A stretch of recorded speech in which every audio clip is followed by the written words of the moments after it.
viewers, I am FarmBoy Gen 4, and for my first video, I'm going to show you how to make a cheap, fun solar cooker that you can basically cook anything on. So what I used is a pizza box. The small ones work a little bit better.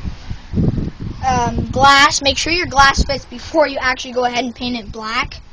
Obviously black spray paint. A cookie rack so that if you're cooking hot dogs or whatever, it's like a barbecue almost. Newspaper flyers, some tin foil, bamboo sticks just for the propping up and stoppers, and then just like your regular everyday boxing tape that you would use to tape boxes shut or whatever. And that's just to make a little window so that when the sun rays bounce off this and into there, they don't all come out, but some will. But it's just better to have that there than nothing, because if there's nothing there, all of it will come out. The steps that you should make your box in, if you are interested in doing this, is grab your pizza box, paint the entire thing jet black. Trim black doesn't exactly work the best because it's super shiny. It almost repels the rays.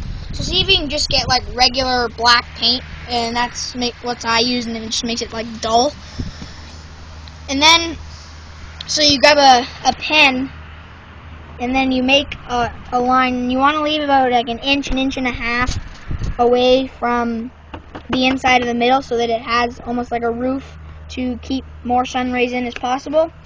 And then once you have your line and you're satisfied with that, just grab an X-Acto knife and cut along those lines. And then that's how you make this door. Once you finish that, just prop that door up, and then you should probably put some just regular aluminum foil, tin foil, on top of the door and just bend it around back like what I did there.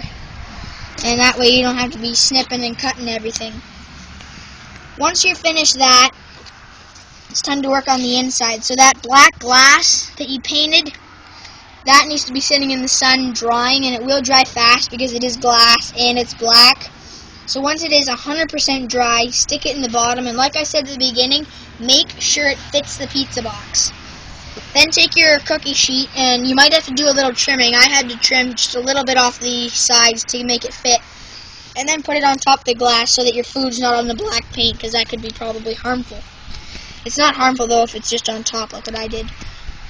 Then inside here, I put newspaper flyer rolls, and that just acts as like insulation that you would use in your house too, to just hold more heat in. I put tin foil there just because it's cheese and it won't really hold onto the bars like a hot dog would or whatever.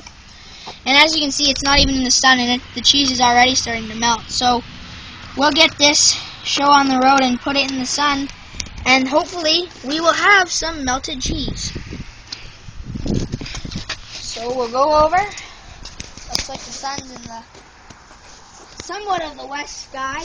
So we'll just, looks like that's on the right groove. Put it in the sun, and we should be cooking melted cheese very soon.